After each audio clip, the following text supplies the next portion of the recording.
LeBron, watch. Can we get it done? Can we get it done today? Can we get that done? Like, I really, I'm patient. I need this to be over. I need to be done. I'm tired. I'm a little sleepy. We got to get this done. You're sleepy. I got to be here till 11:30 regardless. See, I'm working a double today. That's crazy. By the way, when the news does break, make sure you're tuning in to WKYC. They will have you locked down, wall-to-wall coverage if LeBron comes back. They'll be doing some things up there. You'll see Chris, you'll see Jason, you'll see Jay, and everybody else. They'll be breaking it down wall to wall.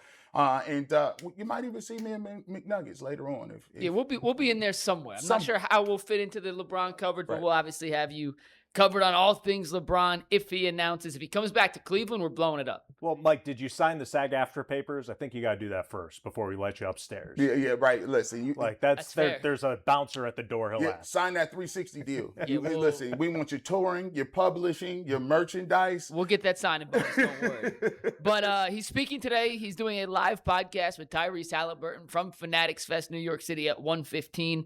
That could be the perfect stage for LeBron to announce. Earlier in the show, we talked about whether or not we thought it would be the stage where he makes his announcement. He is doing 2 live tapings of the Mind the Game podcast, one today at 1:15, one tomorrow. He's also going on the boardroom with Kevin Durant, Commissioner Adam Silver, Commissioner of the WNBA, Kathy Engelbright. He's also doing a live recording of the shop. So a lot of opportunities for LeBron to talk. If you want to hear us debate whether or not we think the announcement comes today and some inside LeBron stories, you go back and find that clip on our YouTube page.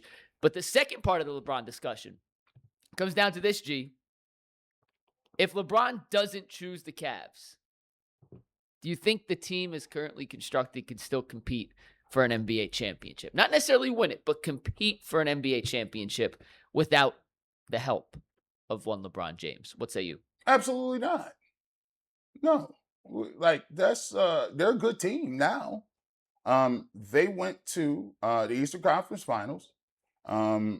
I think that they lost it in their ability to compete in that game or in that series when they let the 25-point lead slip away in Madison Square Garden. That was done. It was done. They never were able to mentally, claw back into it.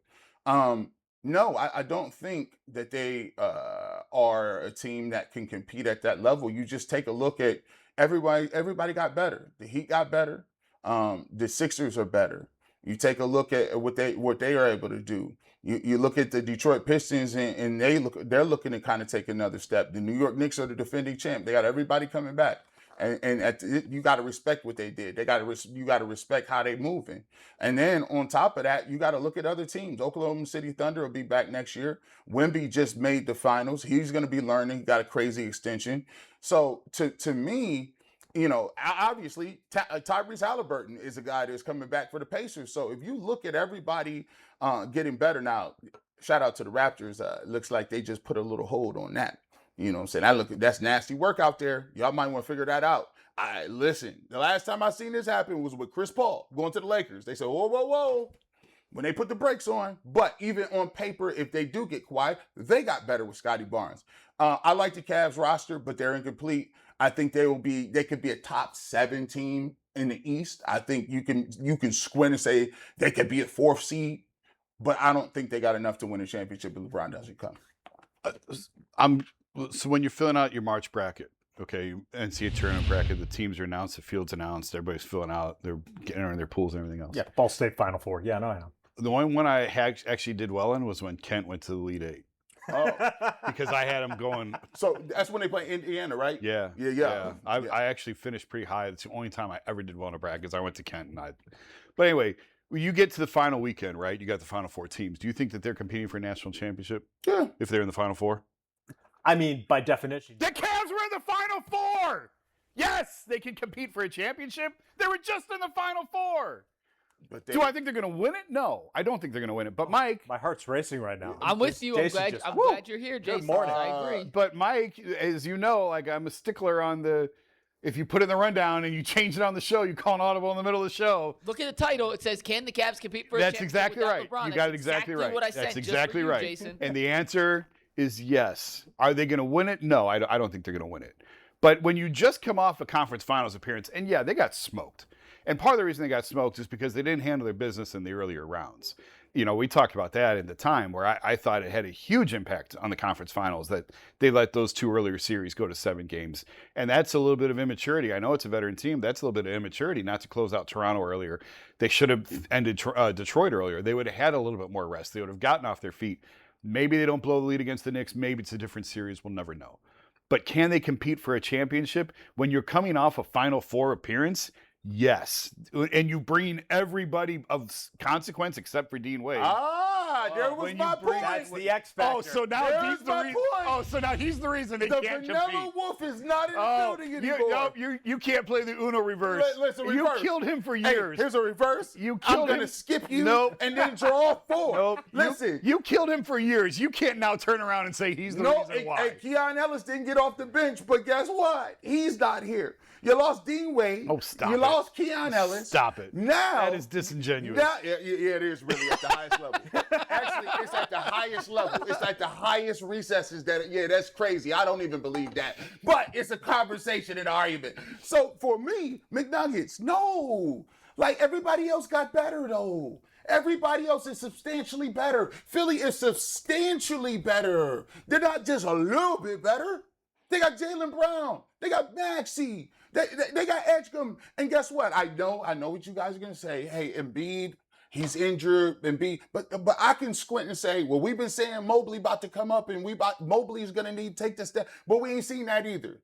That's all fair. I'm with Jason, though. I believe that they can compete for a championship. Will they win one? Probably not. They're going to have to make a couple of moves. I also don't think if LeBron doesn't come here, that they're not going to start making some moves. I think they probably have a folder saying contingency plan A, contingency plan B. One with LeBron, one without LeBron. We'll see what they end up. But absolutely, I don't understand. I guess I do because we're a prisoner of the moment and it ended so poorly. But this was a team that was in the Eastern Conference Finals. That could have taken game 1 if they didn't play with their food in the first 2 rounds, which they absolutely did. They could have closed out the Raptors early. They could have closed out the Pistons early. They didn't, and it came back to bite them. So I get why some people are down. This is a very talented roster, a very talented team, but incomplete. I think moves are coming. I think the reason why I say no is this. I look at it differently. I don't look at it as the Cleveland Cavaliers were just toying with the Raptors. I think the Cleveland Cavaliers were out-coached by the Raptors. I think they were out-hustled. Definitely out-hustled. The Raptors did not have their starting point guard and Brandon Ingram, I believe, for the last 2 games. These guys let Scotty Barnes and a cast of characters that we don't know push you to 7 games. And by the way, game 7 was not a blowout. They've done that not only once, they did it with the Orlando Magic a couple of years, pushed to 7. By the way, I don't think they've ever beaten a team that was on paper up par or better than them. They lost to the Knicks where the lights was too bright. They came back a couple of years later and got swept by the Knicks. They got boat raced 4-2 by the Celtics. They got boat raced 4-1 against the doggone Pacers where they couldn't get the ball up court. So for me, the Cavs in this iteration have not shown me that they have what it takes to beat championship caliber teams. Yeah, Detroit is young. Yeah, the Raptors, you beat them. Yeah, you beat the Magic. But for me, when you're trying to get to a championship and you're trying to do it, and I'm looking at the teams with the names, it's the difference between saying I was there and actually putting people on notice that, oh, you can lose today. I also think they got a little bit of bad luck. I'm not going to make all the excuses because you got to play the games and you got to win the games. But the Pacers, 2 years ago, last year, whatever you want to call it, unreal heater. They got absolutely scorching hot from 3. No one was going to stop that team. I think the Knicks were a little bit of the same. They got scorching hot, and sometimes that's just what you need. You need to be hitting at the right time, and the Cavs have just run into teams that haven't hit at the right time. But also, they need to be the team to hit at the right time, and that comes down to coaching. That comes down to the players wanting, and I think that's what they're lacking right now, is that leadership and that championship mentality. And Jason, you know who has both of those things? I think he's a free agent, and I think we're waiting to hear if he's coming back. 2 hours. 2 hours and 5 minutes of the podcast. With this, Jason, they can't. I believe in desperation. I'm a desperate person, right? When it comes to certain things. Sometimes you can't have a plan B. There is no, like, the Cavs, after this happened in the offseason with the Knicks, after that happened, it had to be all full sales above. You tell LeBron, hey, listen, we got a spot for Bronny. We got a spot. Listen, if you want us to bring the WNBA back here and put your daughter on the squad, we got that too. He's rich. Like Dan Gilbert, if you want a new facility, they have to land LeBron. They got to get it done. They have to. And by the way, think about it like this. What is James Harden doing? Waiting for LeBron. You see what I'm saying? Like what Donovan Mitchell obviously did what Kyrie Irving didn't do. He told him, hey, don't even worry about it. You ain't gonna have to hear about me, what I'm gonna do 2 years from now. I'm gonna sign this deal right now. Let's get it done. So for me, I think the Cavs, and by the way, Kenny Atkinson talking about him in the summer league, I think that was telling. Yeah, I was surprised he said it. To me, coaches don't jump out there like that. But Kenny is very open, probably sometimes to a fault, because again, we talked about in the first hour. I guarantee you nobody knows where he's going. I guarantee you. This isn't some secret that, like, I saw something about the PTI. Tyvis, I think, put it in our chat about. Yeah, the PTI podcast title said he was going to There Golden is State. there is not Nobody some knows. producer, director, or whatever at ESPN that has the secret. No. Like, nobody. I said in the first hour, they called in 2010. Rich Paul called Nate Forbes, the Cavs minority partner, Dan's business partner, minutes before, as LeBron was walking out on stage with the decision. Now, the Cavs kind of had an inclination. They kind of had a feeling he wasn't coming back. But Rich told him he thought it was the right thing to do. LeBron wasn't even going to tell him. Rich told him, took it on his own accord to call him and tell him he's leaving. 2014, when he came back, he again called Nate and said he's coming home. And 10 minutes later, Lee Jenkins' letter dropped on SI. So wherever he goes, they're going to find out 10 minutes before LeBron announces it. Until then, nobody knows. Oh, yeah. I think he's known for a while. Okay. And, before, if it is today, and we're all speculating, but if it is today and before, if it is here and everybody celebrates and everybody's excited, like, it is important to understand, remember, he's 40. He's 41. It's not the same LeBron. This is not the same LeBron coming Still back. really good. Well, on nights, yes. There are certain nights where he's really good. You can go back and watch him against the Cavs this year in January. He was terrible.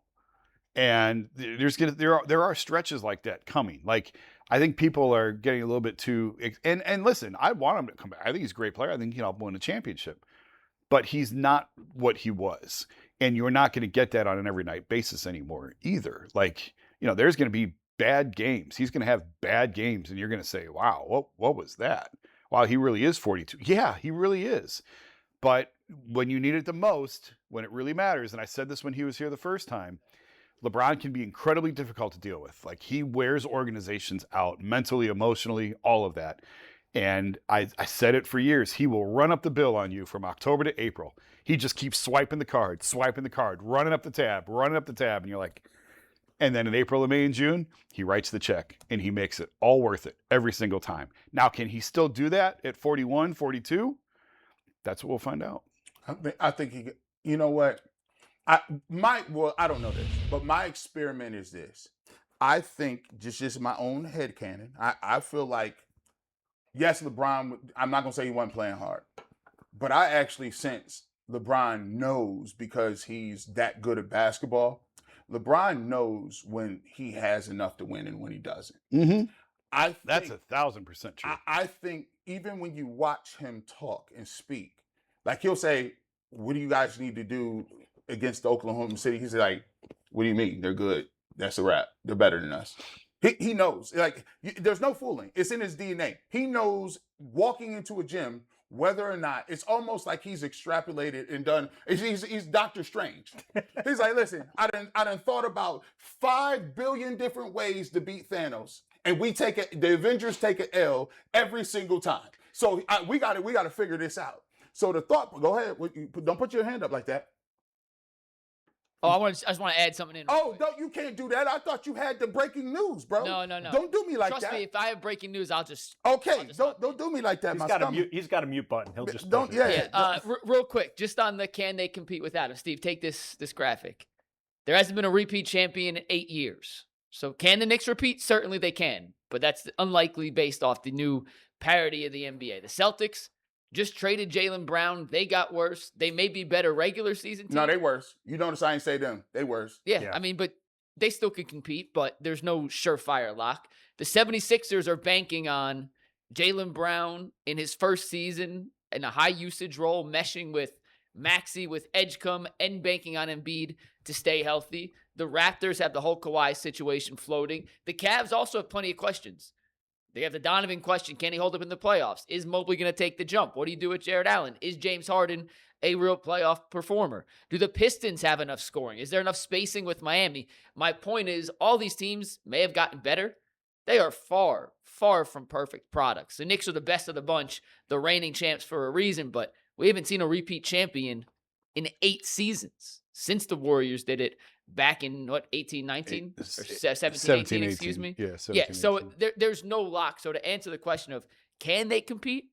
Yeah, they can. Yeah. Will they win? Should they be the favorites? They definitely shouldn't be the favorites. Will they win? Probably not.